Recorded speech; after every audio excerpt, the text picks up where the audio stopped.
How's it going, everybody? Rob right here today, and we are back with our Minnesota Wild Draft to Glory in round number 2 after our sweep of the Edmonton Oilers. And guys, I hope you guys are enjoying this playoff run. I hope you guys are enjoying the playoffs in real life. So go ahead and leave a like if you are enjoying both, if you're enjoying either. And down in the comment section, guys, who do you think is going to win? Obviously, we know Montreal is in the finals. Is it going to be Tampa? Is it going to be the Islanders? Let me know your prediction there. And then who do you have out of the three of them winning the Stanley Cup Finals? I really want to gauge your guys' thoughts on it. And I want to see just what you guys are. Who are you rooting for? What are you pulling for? And what do you guys think down in the comment section? So please go ahead and let me know. Anyway, let's get into this one. We're facing the Colorado Avalanche in round number 2. Getting things started here. I mean, Marcus Johansson had a fantastic first round. If we just go ahead and remind ourselves of the lines, he is our first line center playing with Greenway and Kaprizov, getting the +3, which doesn't matter as much in the playoffs, so it's not that great. But Greenway here with 5 points in 4 games, 7 points for Johansson, 7 points for Kaprizov. I mean, it's just been fantastic for those guys. I can't believe Johansson, I think he might be on the penalty kill, which is why he's playing more than Kaprizov. Then on the second line, we've got Fiala, who scored himself a goal. Craig Takashi, who's got 5 points for us. Same thing with Mats Zuccarello, who's got 5 points, 3 goals in 4 games. So giving him that 1-year contract extension. I know many of you guys wanted me to trade him away this offseason. I still might look to do that, but as long as he's playing like this, I'm pretty happy. Although it looks like he might start to be dropping, so we'll see how it goes. Anyway, we got Marco Rossi with 3 assists, Nykulin with a goal, and Hartman just doing his thing, +1. He's fine. He's really just a two-way guy, more there for defense. Then Zach Parise with a goal and an assist. William Bitton with 2 assists, and Foligno with a goal and an assist. So the fourth line is contributing very nicely. If the fourth line gets us a point every other game, I'm totally fine with that.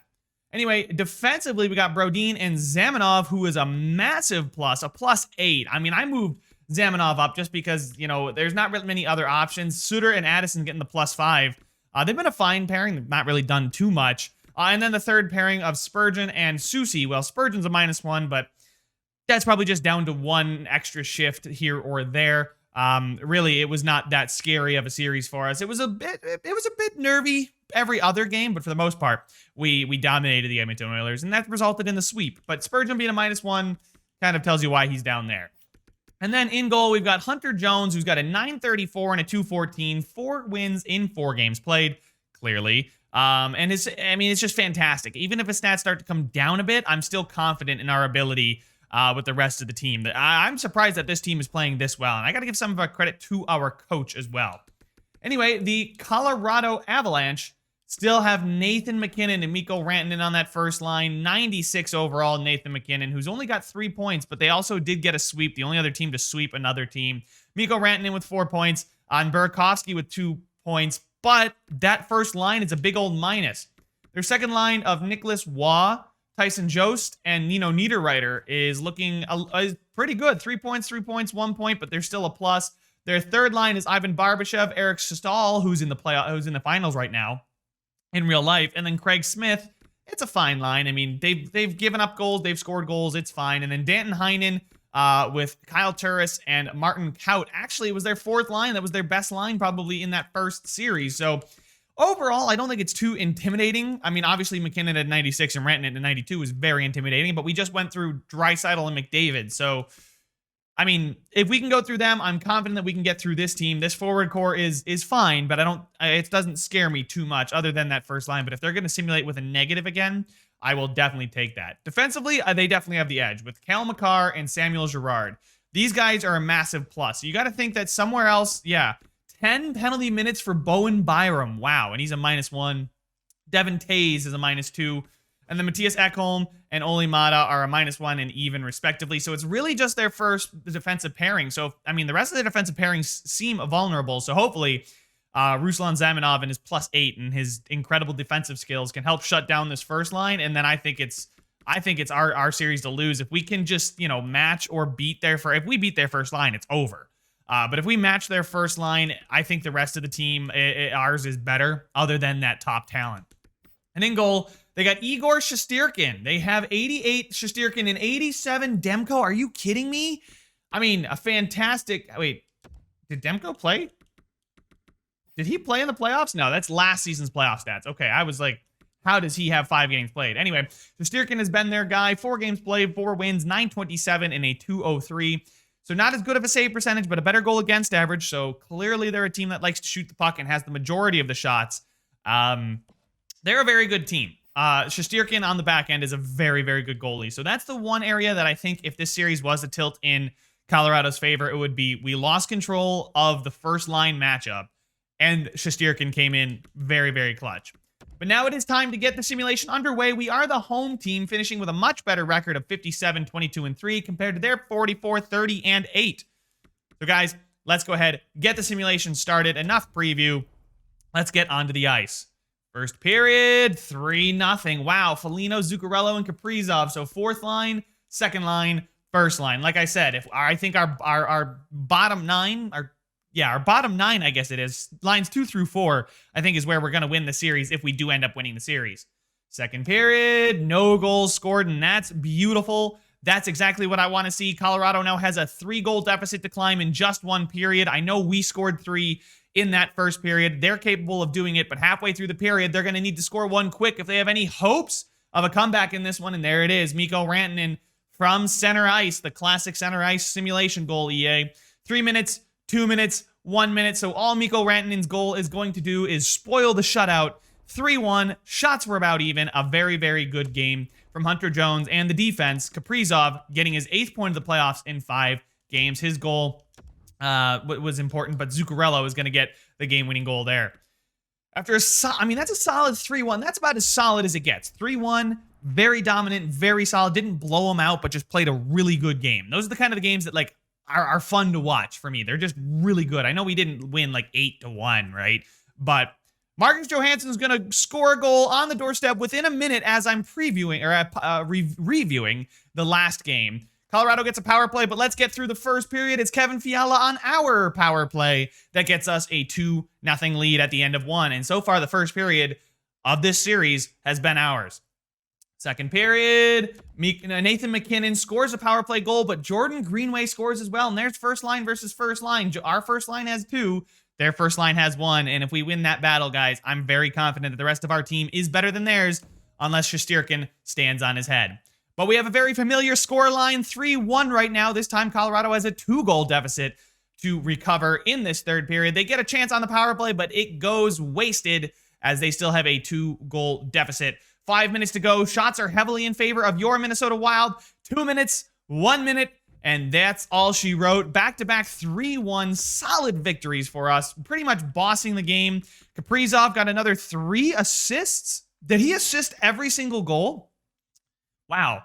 Yeah, he definitely got 3 assists in that game. So Kaprizov is really up to the task of just showing up in this series. He's up to the task. I challenged him to match Nathan MacKinnon or be better than him and Rantanen. And pretty much he's doing it. Him and Johansson and Greenway have been a very, very good line. Yeah, all 3 of those guys. No.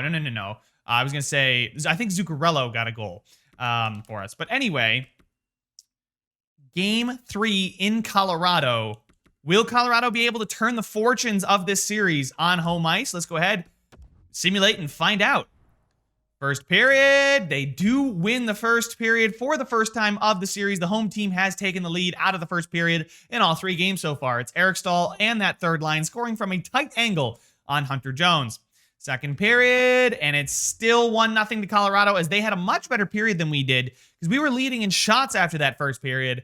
But it now is about even, and speaking of even, we scored the tying goal there. Kevin Fiala just a minute and a half into the period, and now it's anybody's game. Can that spur the momentum on for your Minnesota Wild, or will Colorado fire back with the home crowd? We get a power play. We cannot convert. Colorado gets a power play, and Danton Heinen converts. And that's going to be no. It's Marcus Foligno with 50 seconds left, less than a minute. Marcus Foligno gets us even. We're going to overtime. What a comeback there, guys. 2 goals to their 1 in this period, and we are into overtime. Let's jump in and give it a watch. Here we go, guys. Overtime period begins here in Denver, Colorado. MacKinnon versus Johansson. Johansson wins the draw.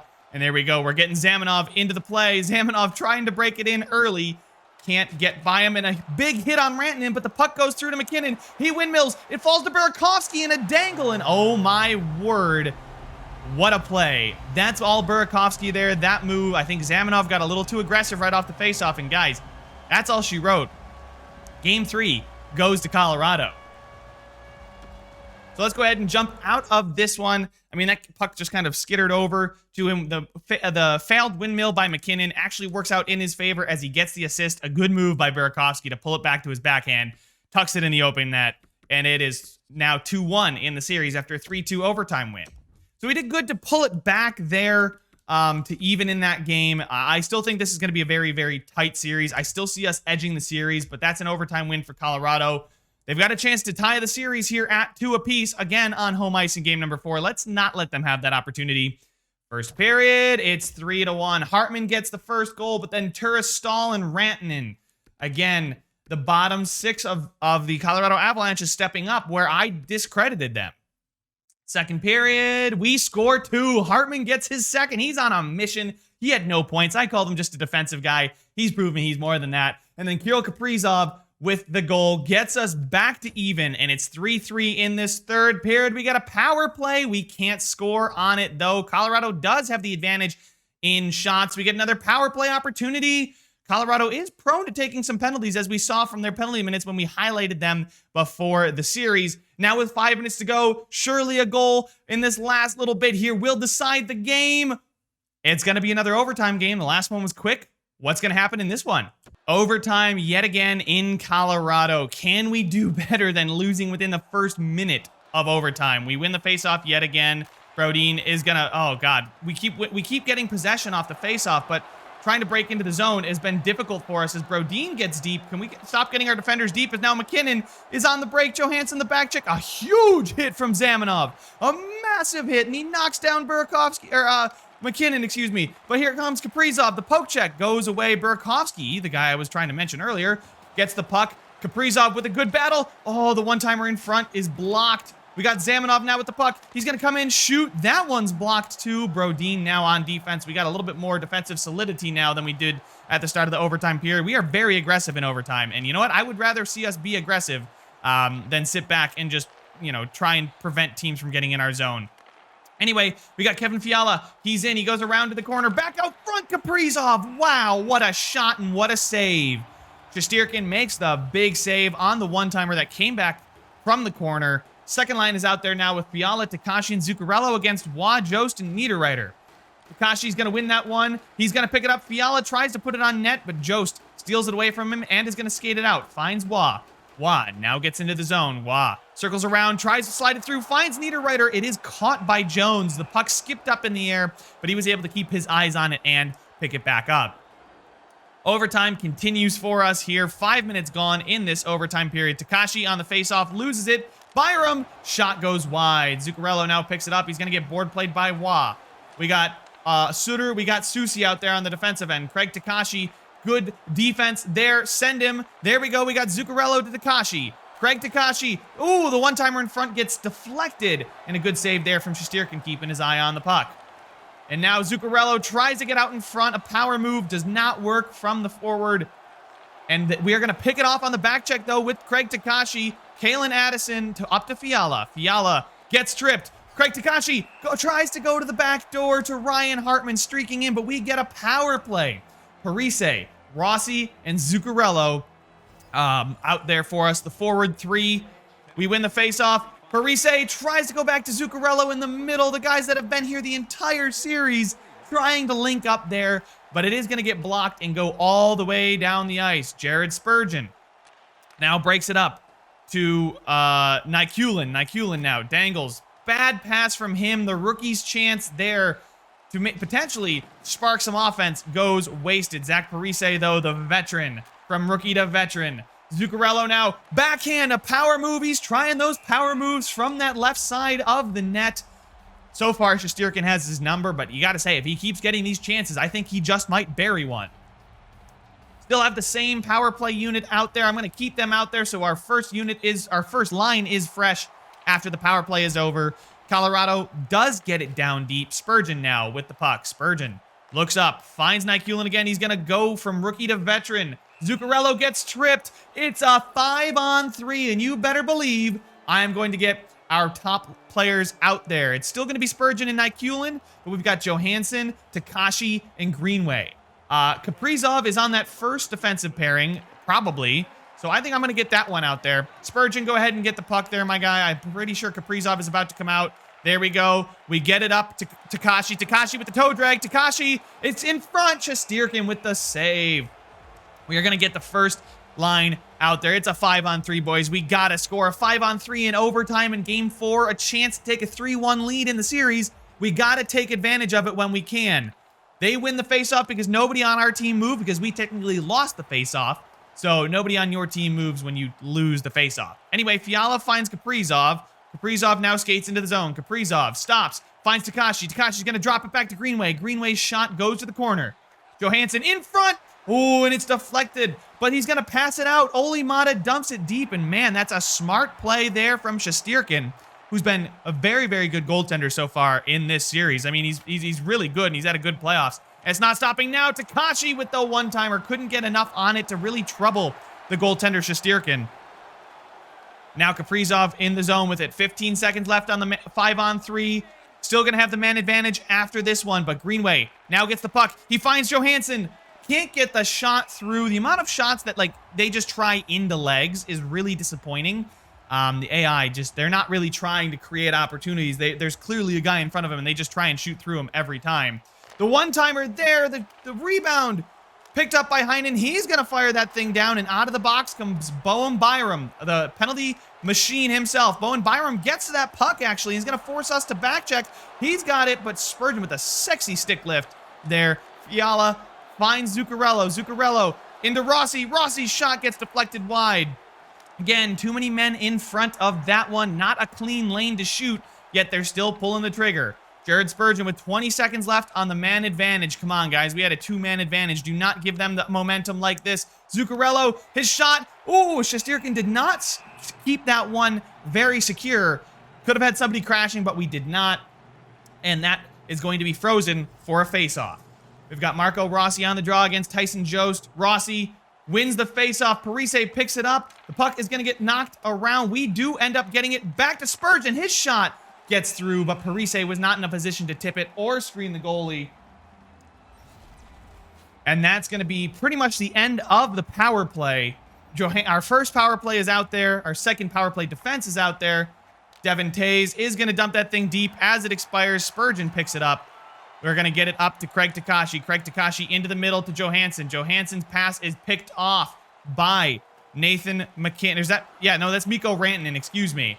Nykulin now with the puck. He's going to circle around. Good breakout pass, but Craig Takashi decides to circle back with it. Up to Spurgeon, out to Johansson. Johansson crosses the line, dangles. He dangles again into Greenway. What a play from Johansson, and Greenway buries it. The double dangle, leaving 2 Colorado Avalanche defenders in his wake. Holy moly, boys. What a move. Marcus Johansson with the assist. I mean, that's got to be Johansson's. I got to give all the credit to Johansson. I mean, Greenway was just there to stuff it home, but the dangle there at the blue line, the dangle to get around Byram, makes a smart play and not shooting it, finds Jordan Greenway. The move in goal for Jordan Greenway. We're going to take a 3-1 series advantage, and that's got to be a big momentum boost. They had 2 overtime chances on home ice. They won the first one, lost the second one, and now we are in with 3 chances to get 1 more win. Let's go ahead back on home ice where we have been oh so good. First period, 17 shots to 7 though. Game is still tied at 0 apiece. Second period, 1-0. Craig Smith on the power play, and this is the kind of game that Shesterkin can provide them. The shots in favor of your Minnesota Wild, it's not been that crazy of a game from Shesterkin. I mean, we now have 34 shots, no goals, and with 5 minutes to go in the period, is Colorado going to get out of here with a 1-0 win?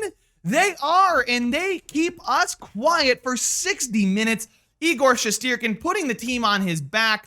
Can't fault Hunter Jones. Have to fault the offense for that one. 1-0 losses. Really not much more you can do from a goaltending perspective. Anyway, we're into game number 6 against the Colorado Avalanche. I'm excited, so I'm just jumping right into it. No breakdown because it was 1-0. So we might as well get into the game 6 on the Colorado Avalanche home ice. First period and a 4th straight shutout period for Igor Shesterkin. Tyson Jost gets the first goal for Colorado in this one. Second period, we finally snapped the shutout streak. 4 periods, 4.5 periods, basically. It is 1-1. We got through him finally, and hopefully that gives us a little bit of confidence as Zach Parise. The old man Parise gets the goal, but Mikko Rantanen ties it. We have a power play opportunity, and we cannot score. A lot of goals early means there's still plenty of time left in this third period for somebody to get a goal, and it's Marcus Johansson with the goal. It's 3-2. 5 minutes to go, boys. Colorado's got to give it all they got, but Nykulin on the counterattack is going to get us a goal, and that's going to see us off to face the Arizona Coyotes in the Western Conference Finals. What a game there. Marcus Johansson definitely turned up when it mattered in overtime of game 4. Nobody scored in game 5, but game number 6, we did have a nice comeback, and we are going to be facing the Arizona Coyotes in the Western Conference Finals, and it is Penguins Sabres in the Eastern Conference Finals. Guys, that's all the time I have for this one. Make sure to leave a like if you enjoyed it, subscribe if you want to see some more, and I will see you guys in the next one.